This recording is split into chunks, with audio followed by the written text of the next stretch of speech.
Nightcast. Stephen Lloyd Gilbreth brings you the current news from the world today and how it relates to Bible prophecy. Understanding the end-time events leading to the peaceful world tomorrow. Ladies and gentlemen, Stephen Lloyd Gilbreth.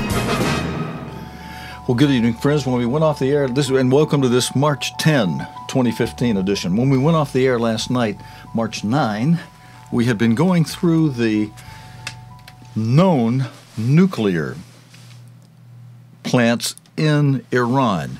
We went through Iraq, kind of in the northwestern area, and we went through Bushehr, kind of in the southwest area.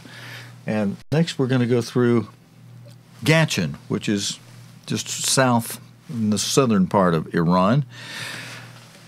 And there in Gachin is a uranium mine. In December of 2010, Iran said it had delivered its first domestically produced uranium ore concentrate, or yellow cake, as you see pictured here, to a plant that can make it ready for enrichment. Now, the caption for this photograph says, "Yellow cake is used in the preparation of fuel for nuclear reactors." And as shown in this image related to the uranium mine at Gachin, Iran's nuclear chief, Ali Akbar Salehi, said the first batch of yellow cake had been sent from Gachin, the Gachin Mine, and it was sent to a conversion facility at Isfahan, where mining operations started in Gachin in 2004. Iran was believed to be running low on its stock of yellow cake, originally imported from South Africa in the 1970s. Over the years, Iran is doing more, friends, not less. Isfahan is the next known nuclear facility or plant in Iran. Isfahan is a uranium conversion plant. And the caption with this photograph is Iran is building a plant at a nuclear research facility to convert yellow cake into 3 forms. Here's a little of what they do at this uranium conversion plant. They make hexafluoride gas, which is used in centrifuges. They make uranium oxide, which is used to fuel reactors, albeit not the types Iran is constructing. And they make a metal that is often used in the cores of nuclear bombs. The IAEA is concerned about the metal's use, as Iran's reactors do not require it as fuel, and yet they are making this metal that's used as the core of nuclear bombs here at this uranium conversion plant. Would somebody like to give us a duh or a good thump on the head? Maybe this is a good cue for the former U.S. Secretary of State George Schultz to remind us again, as he said, the Iranians are great rug merchants. They'll smile at you, encourage you on your way, and cut your throats. He said a little more, and we'll play. We played it last night. I'll pull that video up in a moment. We'll play it again. I'll also put a couple of scriptures that I'm reminded of in connection with Mr. Schultz saying that the Iranians are great rug merchants. And, well, maybe let's take a break from these pictures, and I'll go ahead and we'll do that now, and I'll come backward to these pictures. Let's go ahead and play this excerpt from an interview that former U.S. Secretary of State George Schultz gave to the BBC in December. Correction on that. In November 2013, just right at the time of the Geneva talks were beginning, in that same month, in November 2013. Here's what Mr. Schultz had to say. Mr. Schultz, who was experienced for years between 1982 and 1989, he was the Secretary of State, and he had many dealings with Iran. And here's from this elder statesman's experience, here's what he had to share with us about dealing with Iran. The Iranians are known as great drug merchants, not for nothing. They're good at this business of smiling and encouraging on and then cutting your throat. So you have to be tough-minded, you have to be realistic. Iran is the country that's the biggest supporter of terrorism in the world. Now, friends, his comments remind me of some Bible verses. And let's just stop that right there. We'll go to one of them that's in Proverbs that talks of deceitful merchants. And this one in Proverbs 20 at verse 14 that Mr. Schultz's comments remind me of says, it's not, saith the buyer, after he's bought something for nearly nothing. And then when he's gone his way, then he boasts. Now, a little different with the Irans. It's not exactly like boasting, but it is in a way. Let's cover another scripture that this reminded while we're on this subject that mentions merchants. This one in Hosea mentions merchants, where God says, referring to Ephraim, one of the two sons of Joseph. And Ephraim, sometimes God uses the name Ephraim to cover both Ephraim and Manasseh, because Ephraim was the lead son of Joseph. Ephraim is a merchant. The balances of deceit are in his hand. He loves to oppress. And I might encourage some of you who really want to know what to expect in the end time to read the whole book of Isaiah, a whole book of Hosea, well, Isaiah too, but in Hosea, God is describing some of the things that will happen to the sons of Joseph in the latter days if Joseph, in the latter days, the descendants of Joseph, fail to follow what God says to do in Leviticus 26 and Deuteronomy 28. If you diligently hearken to my voice, walk in my statutes, keep my commands, blessings that he enumerates in the first half of those two chapters.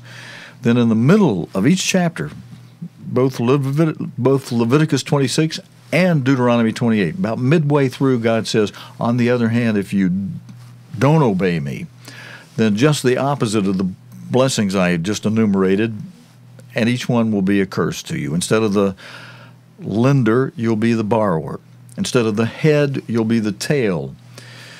Instead of 5 of you chasing 100, or 100 of you putting 10,000 to flight, as God says he'll do for you when you're obeying him and he's blessing you, he says your enemies will put the whammy on you, and if I'll punish you 7 times more, and if you still don't repent, I'll break the pride of your power. One of the things he enumerates is he says, I'll give you rain in due season. That means proper amount of rain. No drought, no floods. The right amount of rain for each area. If you want to know whether we're under cursings or blessings, look around, look to the news each day and say, hey, what's going on? There's flooding. Oops, well, we must be doing something that's making God upset. We're getting curses instead of blessings. We're not getting the rain in due season. We're either getting drought or we're getting floods. But the Proverbs that I just read to you from Proverbs 20, verse 14, spoke of, and this one too, spoke of deceitful merchants, balances of deceit. And I've got a couple of quotes we'll get to shortly that show an understanding that Mr. Schultz has and gives us a better understanding of what he understands and what he meant exactly by his saying the Iranians are great rug merchants, not for nothing. The Iranian people, oh good, I've got it right there. The Iranian people are not for, the people at home are not for the continued hegemony of the Western governments and their cultural influence and military and technological power in the Middle East. They want the Islamic culture of the 7th century under a caliphate in place. But while I'm on the subject where Mr. Schultz said they're great rug merchants, let's this slide forward. This one comes from a quote from New York City's hottest trade shows of 2013. I've changed the names slightly to just, as the old expression goes, protect the innocent. But this ad said, Persian rug revitalizers. Not only cleans, but revitalizes and restores rugs, purging them of dirt, bacteria, dust mites, allergens, stains, odors, and chemicals, all while removing toxic residue left by previous rug cleaners. That one made me laugh a little bit, that part of this. All the while removing toxic residue left by previous rug cleaners. Don't just clean your rugs, revitalize them. You know, it's like, you see, some of you may relate to this. You know, used car dealers sometimes have had a reputation of not always being the most reputable. Now, not all of them. There are some good, honest used car dealers of good report, good reputation. Then there are, likewise, probably some very good rug sellers, rug merchants who are honest and price their things appropriately and whatever. But I think this news story on a great rug merchant may give you a little bit of insight. Many rug merchants make lots of money, not small amounts, but lots of money selling rugs. Like, now listen to this story about a rug man who gets off light in a theft case that was reported in the Iran Times International out of Washington, D.C. It says, as you can read here, I believe you can read this, it says, Iranian-American rug merchant Reza S. Now, I left off I just gave his initial for his last name. I left his last name off. And he got off with a relatively light sentence of 10 months in prison after being convicted of violating the sanctions on Iran by sending almost $300,000 to Iran outside the banking system and also stealing $10,000 in U.S. government funds. So there's a man of not such good report. And he was a rug merchant, a great rug merchant. But I think you get the sense of it a little bit from the previous quote, friends, that mentions in this ad, mentions how, hey, these rug revitalizer people here, they not only clean but revitalize and restore rugs, purge them of dirt, bacteria, dust mites, allergens, stains, odors, and chemicals, all while removing toxic residue left by previous rug cleaners. Okay. So if you get the gist of that, and I believe perhaps you do, with just a little bit of mention of this, the former U.S. Secretary of State George Schultz is saying that your Iranians are great rug merchants, not for nothing. And they'll smile at you, encourage you on your way, and cut your throat, as he said. They're just not a people you can deal with. I mean, suppose President Obama honors the request that Congress is now making through Tom Cotton that, get your deal approved by us if you want it to be a lasting deal. It doesn't matter how it's done, friends, if you hear not only what former U.S. Secretary of State George Schultz is saying, but what others are saying, I'll mention in a moment. You should know that no matter what kind of deal you think you've cut with them, if they don't honor the deal, you got no deal. And I've got a note here I want to take a look at real quick where somebody said it well. If somebody actually believes that Iran will abide by its word, you got somebody that believes in more than a miracle. I mean, you've got somebody that believes a snake can change its nature, or a zebra can change its stripes, or something like that, As George Schultz well put it, they cannot be trusted. Even Saudi Arabia has came online saying they're misleading the U.S. In this report back in This goes back to November 2013, a news report that mentioned that where Saudi Arabia was mentioned that Iran is misleading the United States. And there's a frame from that news story. And then I've played for you several times the excerpts from the former presidential advisor to the former Iranian President Khatami. And this was the advisor to the president was Mohammed Sadek al-Hassini, and on a live aired broadcast on Syrian television in December 2013, just in the next month, just 20 days after on December 11 we aired this, just after he spoke on Syrian television live, where he's saying we tricked the United States and the European leaders. And of course the P5 includes the leaders of China and Russia as well. The P5 being the 5 permanent members of the UN Security Council, plus 1 being Germany. He says we tricked them all, because we told them we had uranium. We told them about uranium we had in these above-ground plants at a certain percentage, and we agreed to reduce that 20%. But we didn't tell them about this stuff we have underground that has already developed much higher than what we told them that they can see and told them about. They don't know where our underground facilities are. You should watch the whole.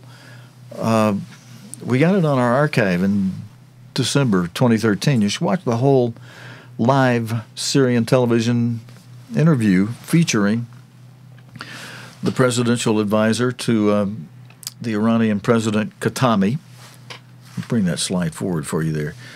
Mohammed Sadek al-Hassini, former political advisor to Iranian President Khatami. That it aired on December 11, 2013. We were able to get a video of that airing.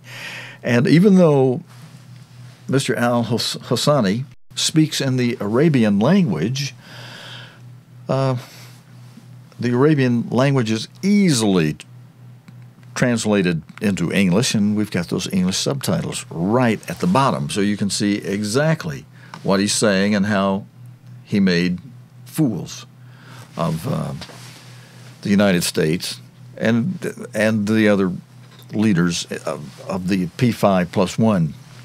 And they're continuing to make fools and continuing to trick them, because all they're doing, as President Obama said yesterday, if we are able to cut a deal, then he went on to say, I'm confident that we can convince the American public that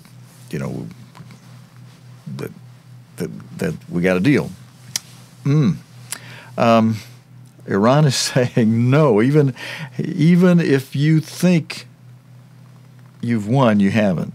Even if you think you've made a deal, you haven't. You've lost. Even if you go away thinking you won. And that's just what that lines up with what former United States Secretary of State George Schultz says. He says they'll smile at you, encourage you on your way, tell you, yeah, deal. They'll tell you what you want to hear.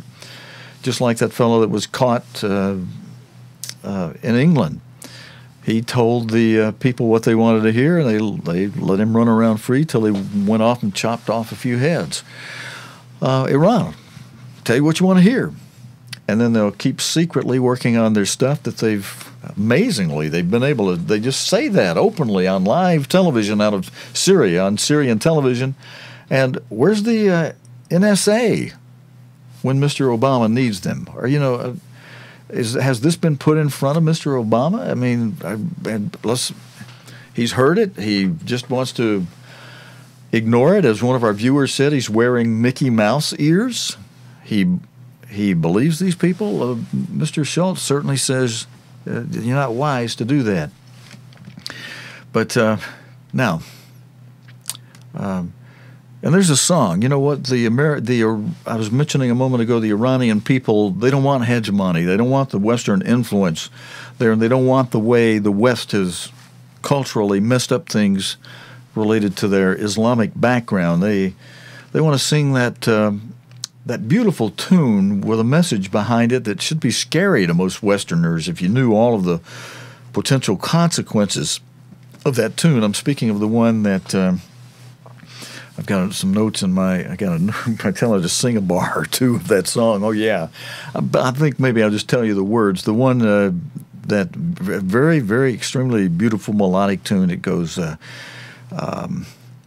Istanbul, not Constantinople, is not Constantinople, do bum bum, and that song has been recorded by many musicians and singers, and has one arrangement after another of that song with the most melodic tune as only the greatest of musicians could inspire. And if you know what I mean by that, let's go back though. Let's go back to see the rest of the Iranian nuclear facilities, and then I want to wrap that up tonight. Leave you something to pray about, and wrap it up.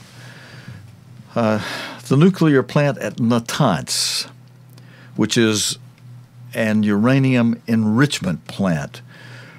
Iran resumed uranium enrichment work at Natanz in July 2004 after a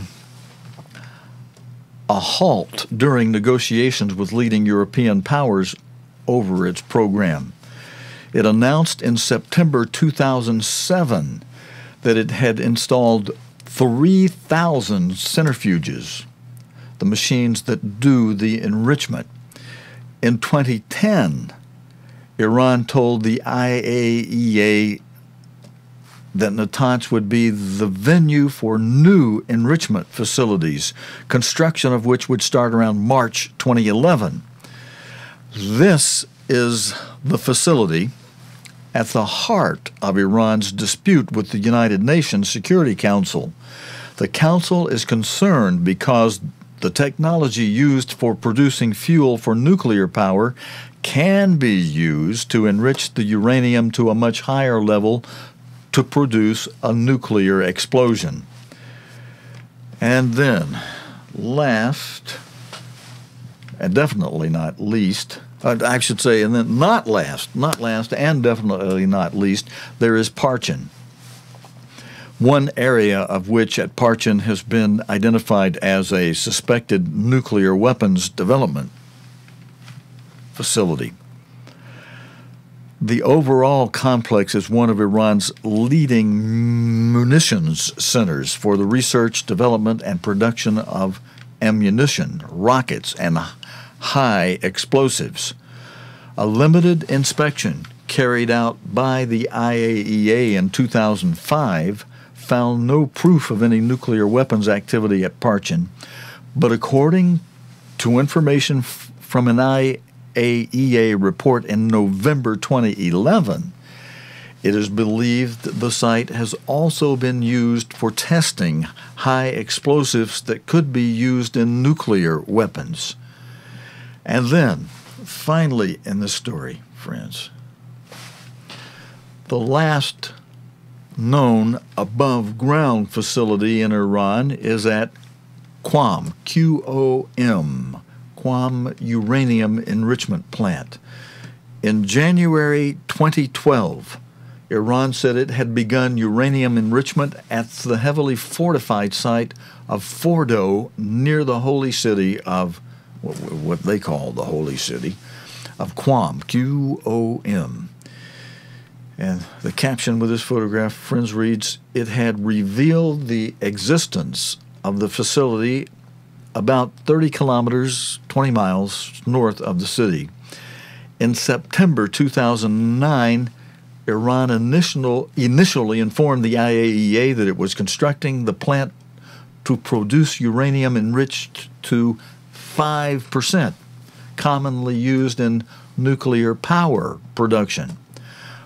But they went way beyond that, considerably beyond what they said, as if to test the waters and see what they could get away with without a strong hand stopping them, other than economic sanctions, which makes the citizens of the country suffer while the government and religious leaders carry on as if their people can endure it forever and until they get their bombs made that can destroy all of Israel, Judah in the Middle East, and Joseph's sons, Ephraim in the United Kingdom and Manasseh in the United States, and Reuben in France.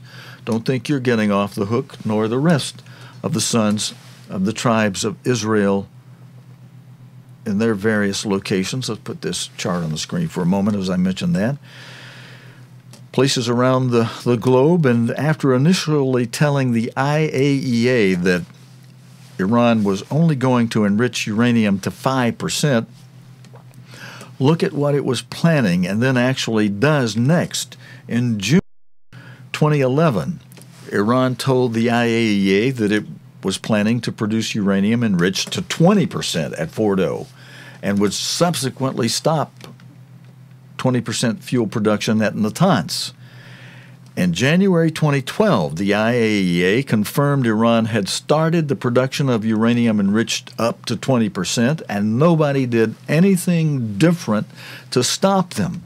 Sanctions did not stop them from going forward, and they were allowed to tell rug merchant lies to continue their secretive plot toward an ultimate ability to mass-produce nuclear weapons that could shock and awe the world. Iran says the highly enriched uranium, HEU, is for use as a fuel in research reactors. Uranium with a concentration of 20% or more, friends, is needed to build nuclear weapons. The IAEA says environmental samples taken from the site at Fordo in April 2011 did not indicate the presence of enriched uranium. It seems, does it not, that you have to then ask, or should be want to ask, was Iran throwing them off by directing them toward Fordo when really developing enriched uranium elsewhere? Former presidential advisor al-Hosseini said on Syrian television, December 2013, that Iran tricked the European leaders and the U.S., and that would include Russia and China of the P5 too. European leaders refused to use the term used, by the way, in the West for the P5+1, meaning, again, the 5 permanent members of the UN Security Council, with those with veto powers in the UN, on the UN Security Council. And the +1 is Germany, who, for obvious reasons, from the establishment of the UN in 1945, shortly after the end of World War II, Germany was not made a part of the UN Security Council. I mean, duh. If anything, the UN was established because of Germany's Nazi war years just prior to the UN's establishment in 1945.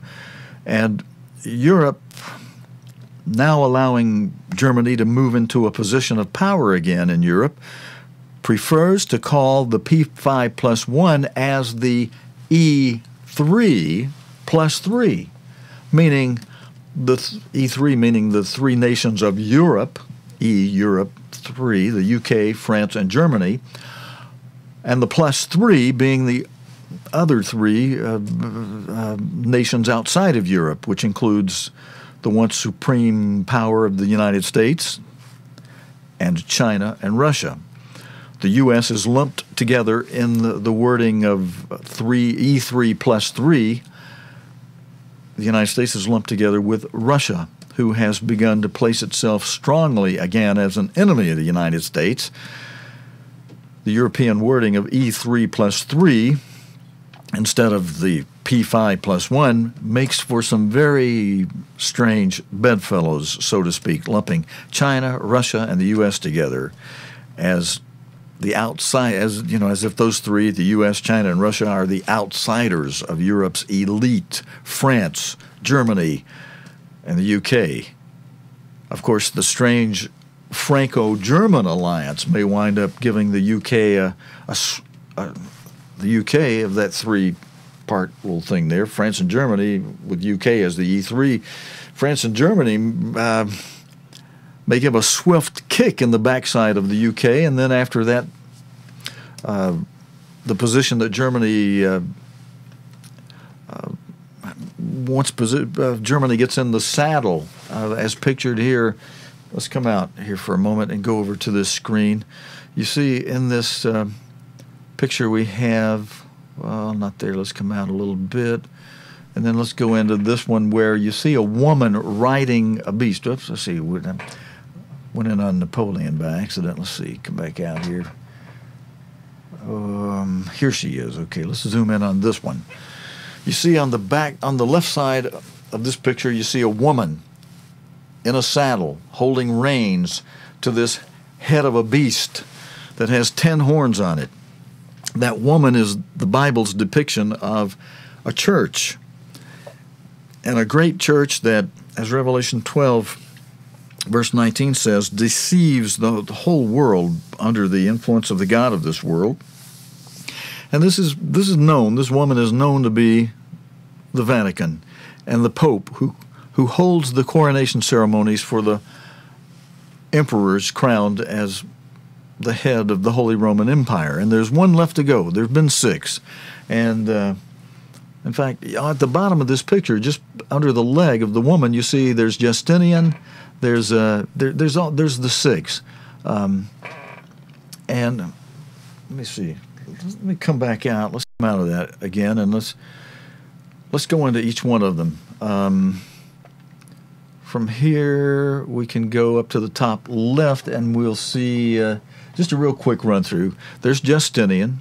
He was the first of the 7 kings that are mentioned in Revelation 17, verse 10. The second of the 7 kings mentioned there was Charlemagne.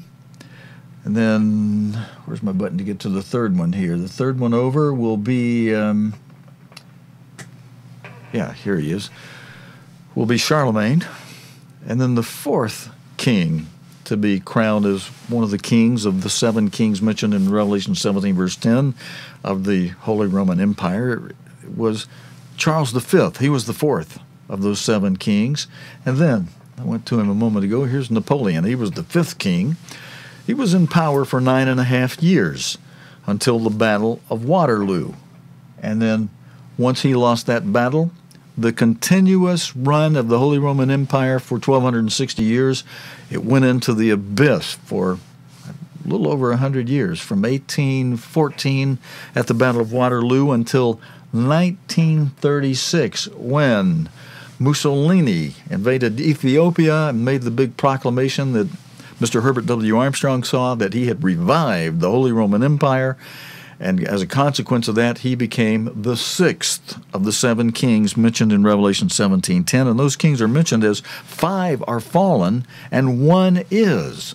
Now that makes the verse present tense for a certain period of time, for 9.5 years, between 1936 and 1945. That was during some of the prime broadcasting that Mr. Herbert W. Armstrong was doing in the United States and from Mexico on a 100,000-watt station from there, coast to coast in the United States.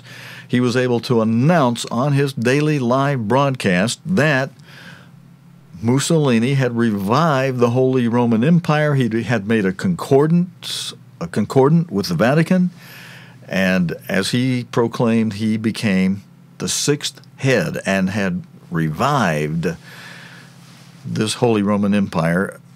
And with Revelation 17:10 saying there are 7 heads, that means there's only 1 left to go. And that verse 10 of Revelation 17, in fact, says that. And there's 1 yet to come. Now, that 1 yet to come has not come yet. Mussolini was hung upside down in 1945, April 28, he was first of all killed, and then he and his mistress and his comrades were hung upside down, dead from a canopy at an Esso gasoline station in Italy. That put the Holy Roman Empire back into the abyss, back into the pit, back into a dormant state once again. But it will be yet revived by a 7th head who will wear this crown of the Holy Roman Empire, and It'll be the seventh and final head. The Pope will hold the coronation ceremony. It'll become the time that Christ described as the Great Tribulation, a time of trouble so bad that nothing since the beginning of the world has ever been as bad as what's going to be, no, nor ever will be. It'll be the time of a great martyrdom of God's saints. It'll be the time of World War III. It'll be the time of two witnesses going forth around the world. We don't know who those two witnesses are yet. We don't know who this beast is going to be yet. But we do know that God's church of the Philadelphia end-time era is promised if you do what Christ instructs in Luke 21, verse 36. If you watch and pray, he says, the promise held out to you is that you may be accounted worthy to escape all these things. And what are all these things he's talking about? He's talking about, let's come into my chart over here. The four things that are active now are these first four seals of Revelation 6.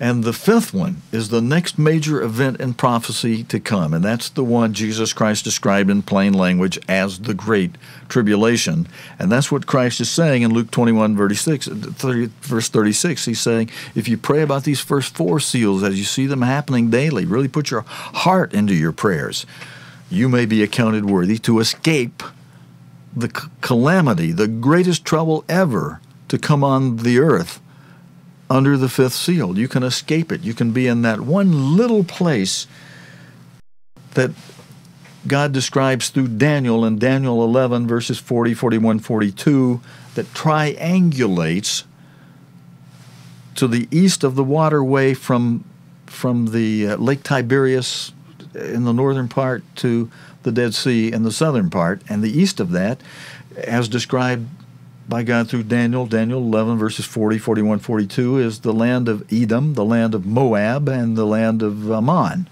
Those are your three triangle points that tell you that's the only place on earth that the beast power during the Great Tribulation will not be able to trample.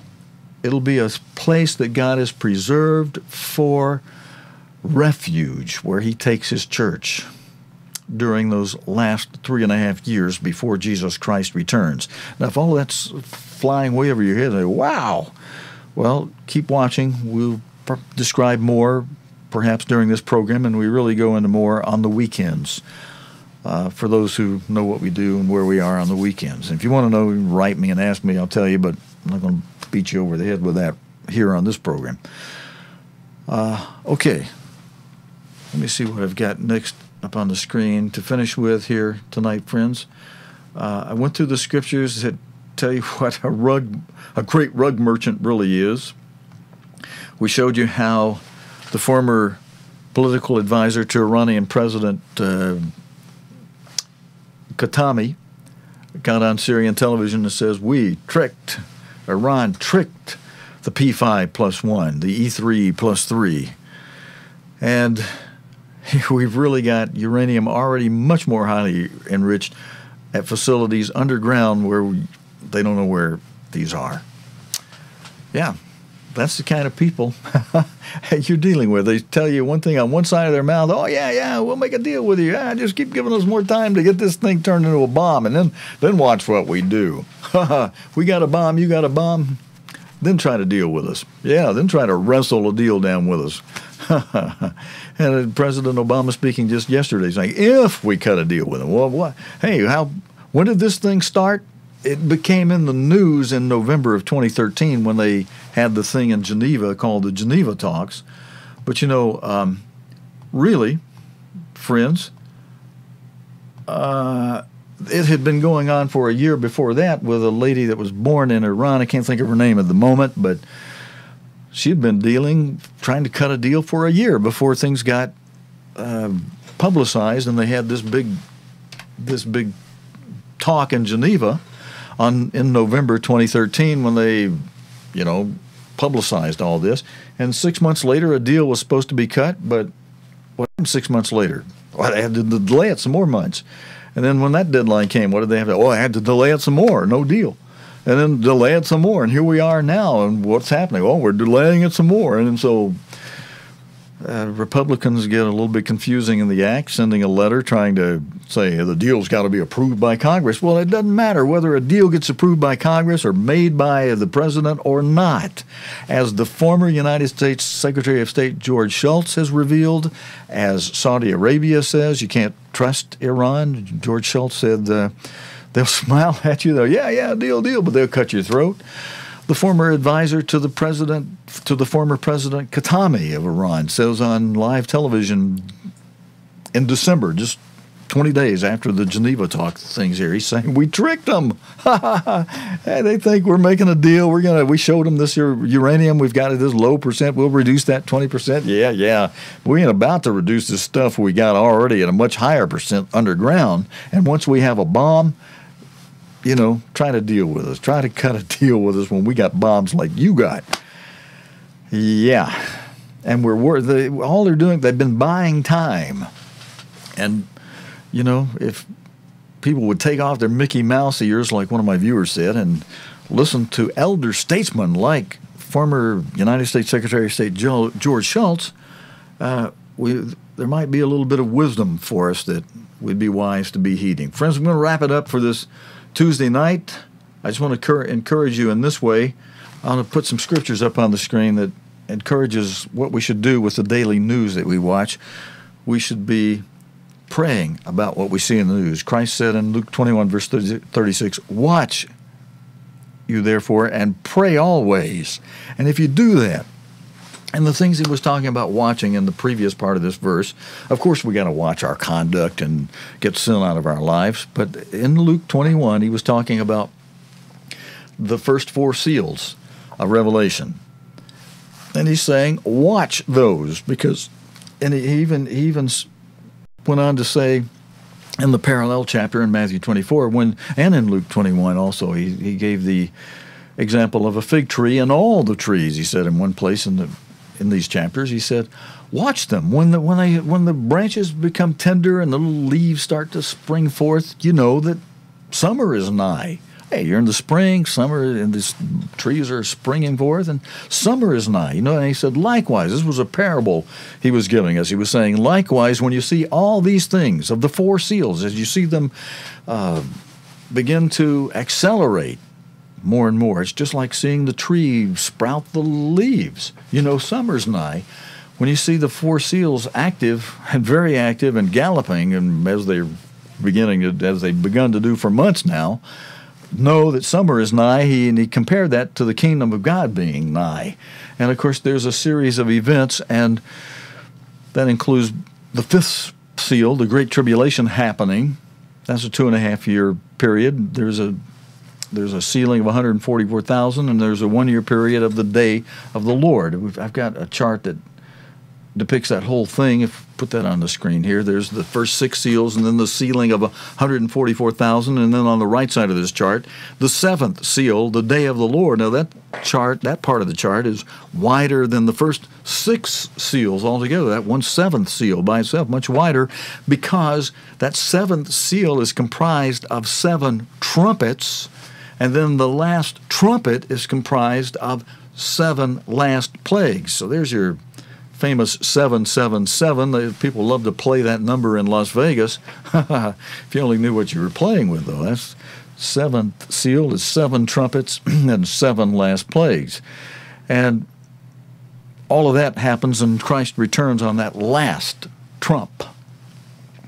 So that's the plan of God portrayed in prophecy that God has revealed to us, put on a platter, as if it were, through his servant, Mr. Herbert W., for these latter days, Mr. Herbert W. Armstrong.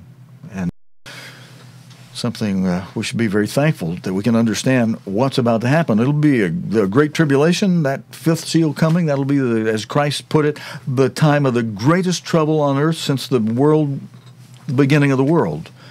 And no, nor ever shall be, no time after it's ever again going to be as bad as what is coming. But you can escape it, as Christ said, and again in Luke 21 and verse 36, by watching and praying, putting your heart into your prayers about these things you see in the news, caring about the people who are hurting by the activities of these four seals. The white horse of religious deception, the red horse, the second seal of war and rumors of war, the third seal depicted by a black horse, famine, and the fourth seal depicted by a pale horse, which Christ described in plain language by three terms. As long as I'm doing that, let me come back out, put that chart up on the screen real quickly. He mentioned by three terms that fourth seal as loimos, meaning disease epidemics, the pestilence, the plagues of Egypt. He also said that between the third seal and the fifth seal there would be seismos, seismic activity. Greek English lexicons define that as commotions in the air, such as gale force winds of all kinds, and commotions on the ground, such as earthquakes. And that would also, commotion on the ground would include volcanic eruptions and tsunamis and wildfires and floods, etc. And Christ also mentioned that between the third seal and the fourth seal, he only mentioned this in Mark 13, verse 8, there would be terike, troubled waters, mob seditions, figuratively, literally troubled waters, roiling waters.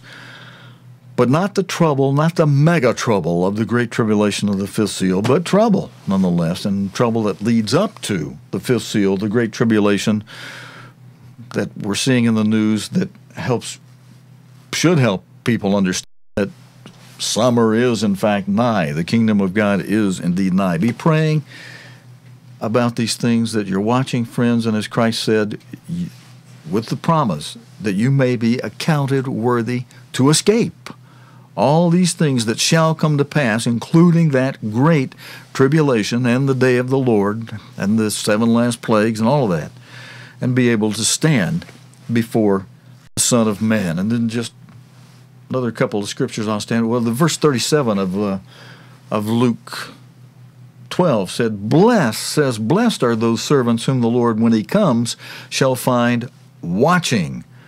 Verily I say unto you that he shall gird himself and make them to sit down to meat, and will come forth and serve them. Christ will serve his servants. And then one last verse, and then we'll say ta-ta so long for tonight, friends. Matthew 24, verse 20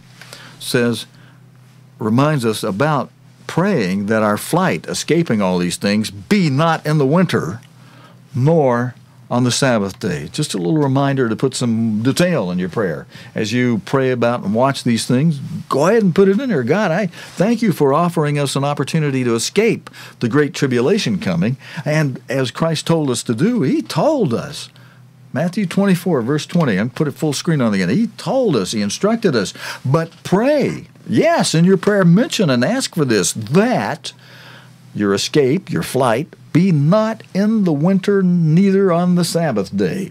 So there you are, Christ telling us to put that detail in your prayer. That'd be very wise to do. You don't want to be running outside trying to have to escape in some of these harsh winters from hell that we've been having. And you don't want to really be doing that on the Sabbath day that God reminds us we should be keeping holy. Friends, that is it for this Tuesday night report. God willing, and the creek don't rise, we'll be back again tomorrow night, Wednesday night, with the day's current news related to the Bible. And I have to say that because some of the news is crazy right now. But we'll be back, God willing, with the news related to the Bible and prophecy tomorrow night, Wednesday night, here on Nightcast. Until next time, your host, Stephen Lloyd Gilbreth, saying so long and good night, friends. You have been watching Nightcast with Stephen Lloyd Gilbreth.